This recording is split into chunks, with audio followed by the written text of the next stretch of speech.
Hi, I'm Randy Hollenbeck, and this is the Music Roundtable.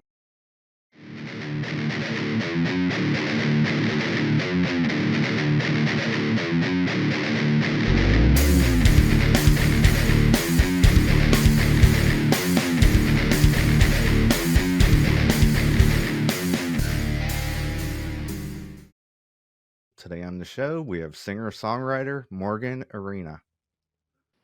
Hi.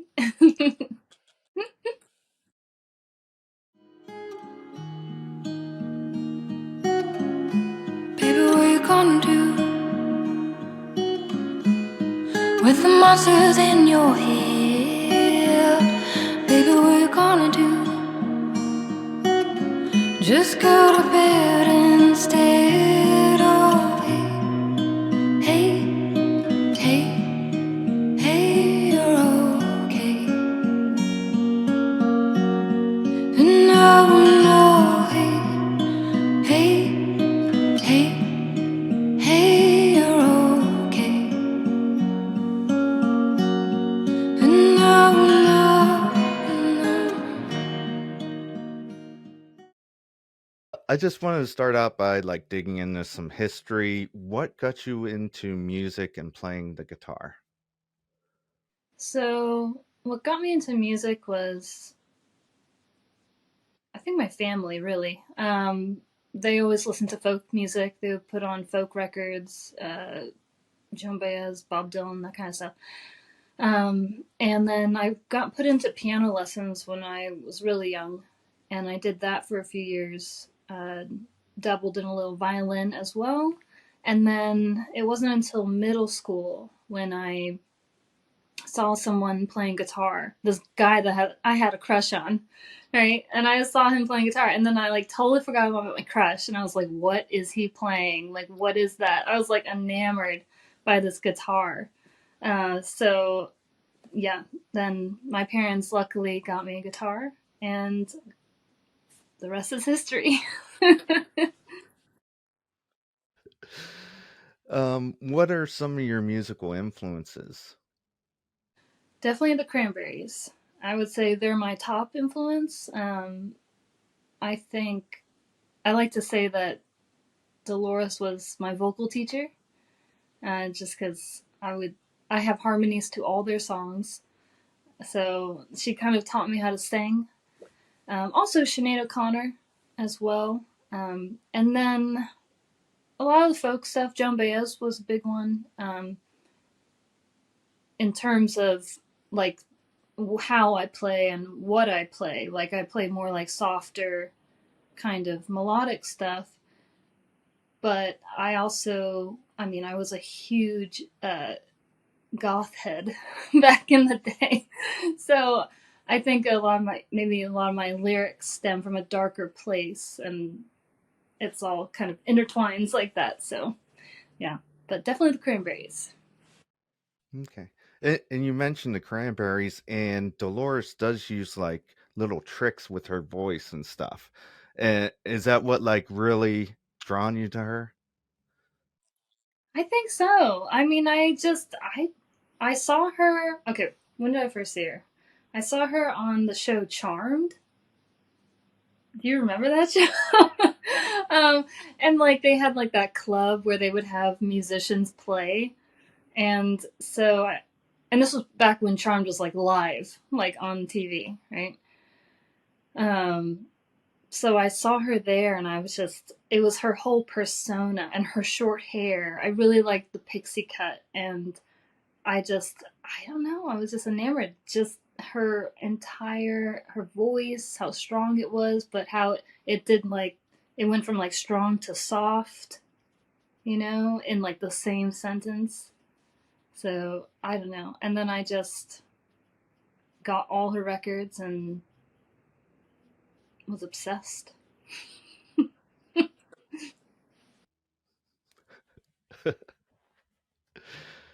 Okay. Let's see. I wanted to talk about a couple of your songs. And the first one is Runner, and it's off your 2016 Lady EP. And I like how it starts out with just it starts with guitar and then you start singing, and then it just don't it kicks in like at the second verse. So you left it like that. Can you tell me a little bit about how you created that? Is that something you intended to do at the beginning and then added the music later? So I actually worked on that song with Dave Heideck, who doesn't live in Pittsburgh anymore, but he helped produce that album for me. So a lot of the instrumentation was his idea, but he did take like just like what my music is, which is very raw. So starting off like very raw and quiet and just intimate. My music is very, very intimate. So I think he took that and then built upon it later, just because it has like a strong message in it. It's a song about having a panic attack, and just like it's like the moment of having a panic attack. And I wrote it while having a panic attack, which is the only time I've ever done that. Never happened again. Panicked many times, but no song. So I think he was just, he has an ear for building songs, and we also like layered in a bunch of my voices to make like this choir. So, and I love that because I forgot to mention Enya is another one of my favorites, and she does that with her voice. Like she just creates these like choirs, and so yeah. But I think a lot that I think he's the one who had that idea. Just keep it raw and then grow. Yeah, just like build as you go along. Yeah, exactly. And just like be like, okay, yes, it's gonna be okay. I hope.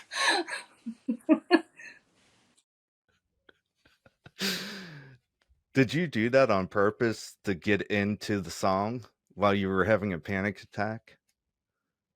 I don't, it's weird because I don't remember. I only know that I wrote it while having a panic attack, but I have no clear memory of writing it. I think, like, a lot of times when I'm having panic attacks, I try to tell myself it's okay.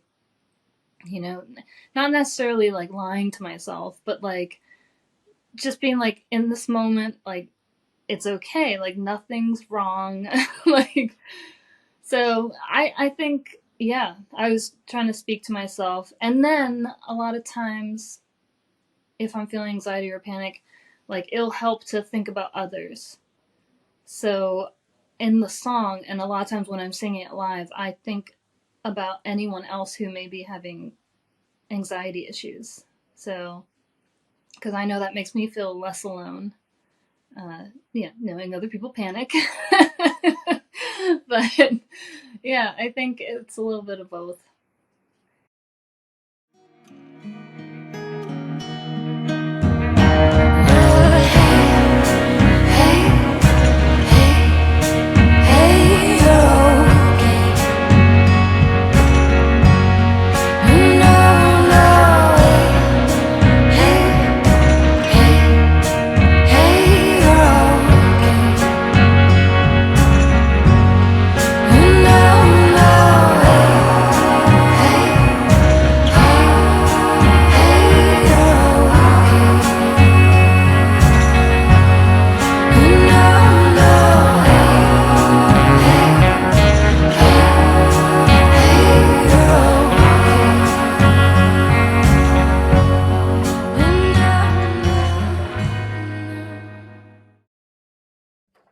The next song is Pretty Little Game, and it's from 2021, and it's very catchy, and it got a dance pop, theme to it. And I just grabbed a lyric that I liked. It's when you sing, and if I'm acting crazy, I don't know, maybe let me know. Yeah. I mean, that stems from just past relationships where uh I wasn't acting my best self. And a lot of that stemmed from drinking too much. And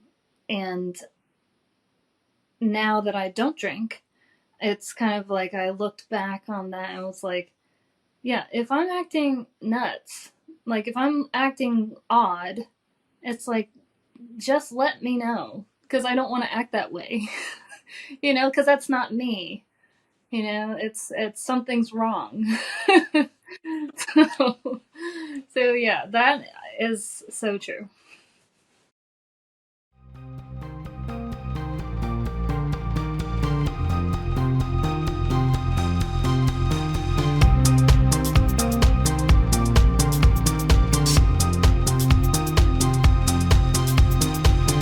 You know we see things differently.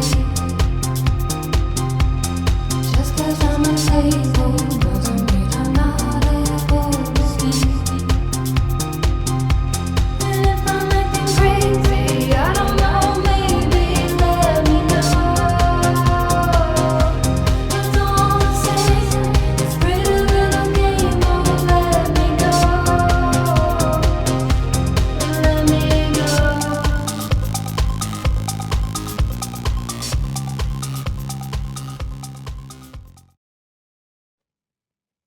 Can you tell me about the broken fences? Sure. Broken Fences was me and Guy Russo, who is from Pittsburgh. He and I met, oh gosh, I don't even know how many years ago. 10 years ago? I'm not sure. Something like that. And we kind of just hit it off.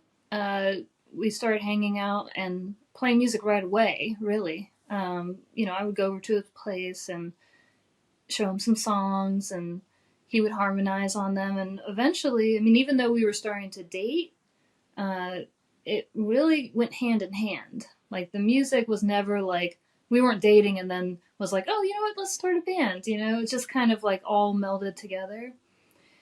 So I showed him this one song that I had written called Wait, and he put some harmonies to it, and we recorded it with Dave Heideck again, and it, we played for, I think we were together in the band for 3 years, and we toured. We did a bunch of tours around like East Coast and a little bit, further west, and then we did a tour in Europe, which was fun, and lots of festivals, lots of really interesting shows. No, but we put out a few. I forget how many records we put out, but 2, 3. I don't remember. We put out a lot of songs. We had like a YouTube channel, and yeah, it was. I think since I'm not from Pittsburgh, and I had just moved here when we met. I think it was like the thing that got me into the music scene here. So it's like, even though, we broke up and like it didn't last, and yeah, there was some anger there for a little bit, and like now we're cool. Like he has a family, and he's, I think he's still doing music. And sometimes we'll do some stuff together again. Like we just released 2 singles. Not just released, but like last year. So I don't know. I think it definitely helped put me on the map in this city, which I'll always be grateful for. What's your plans for this year? This year, I would like to put out something recorded.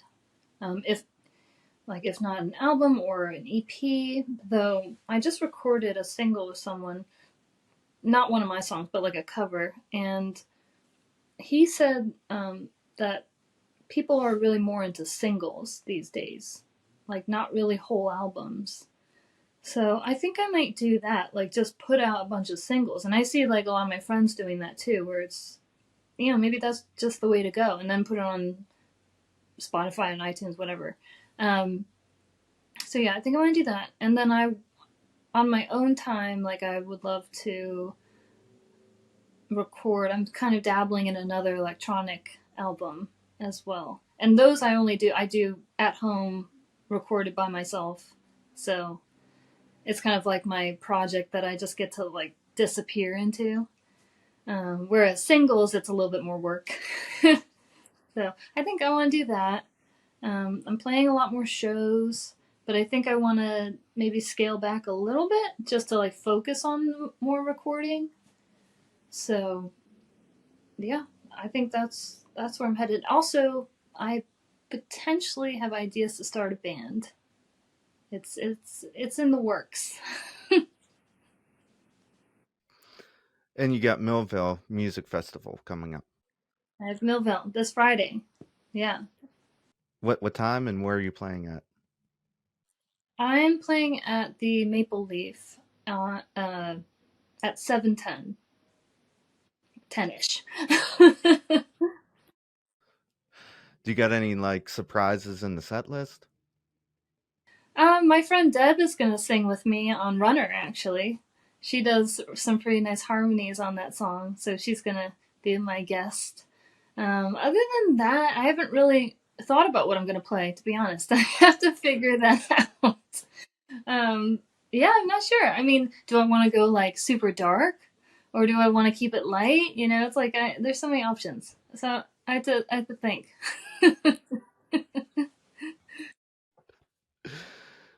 Now, I saw you're playing at the Pittsburgh Winery. Is that like a every day, every month thing, or what? It has been. Yeah, I'll play. They have like these Sunday, kind of not brunch, but like that kind of hour. And yeah, I play for what, 2 hours maybe, and yeah, I think for the last few months I've done it once a month. This last one was Mother's Day, which was hard to get people out to. It was sad, but a few people came, so I was grateful. It's always a good time there, no matter how many people show up. So, but yeah, no, I've known these guys for like Tim and Anthony and Cole. Tim and Anthony I've known for years. Anthony was again another person I met when I first moved here, and um, so and I knew them, before they even opened the winery. So it's been fun to see that whole journey that they've been on, and to be a part of it as well, and just get to experience what they're building. So. So you said you're working on new music. What studio are you working out of, and who's producing it? So I think so. Jake Hanner is who I will probably record with. I just recorded a cover of a Nirvana song with him, and for like a little project that we're doing, and so I think I really like his style of recording, because a lot of times like I'm not too into being in the studio, only because it gets boring. Like, I'm not gonna lie. Like, you're sitting there and they're tinkering around, and you're like, okay, I'm just sitting here, like, getting cold, I'm hungry, I'm tired. Like, I like to be, like, in the zone. And Jake really hones in on that. Like, there's never, like, a long waiting period of, it's like you're there to be in the art. So I really like his style. And his equipment he's got, and it's a comfortable place. It's perfect. So I think I'm going to record singles with him for sure. And yeah, stay tuned. Yeah, like you were saying earlier, like everybody's releasing singles, like, and then at the end they release the whole album. Is usually how they've been doing it. Oh, is that how they're doing it? Okay. I see. Okay, but wait, if all the singles are out, then where do they release the album? They just Well, they released like half in singles and then the rest in the album at the end, like after 6 months or whatever. Yeah. oh, that's smart. Okay, I get it now. Yeah, it's no longer like just one single on the radio and then here's the album. Now it's like four singles and then here's the album. I get it. Okay.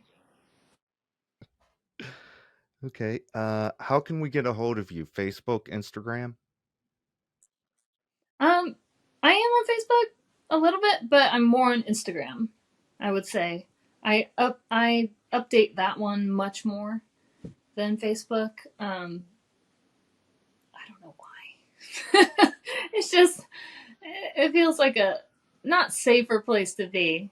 Facebook is fine, but I don't know. Who knows? I haven't figured out which one's better to promote shows. Like how many people see it there?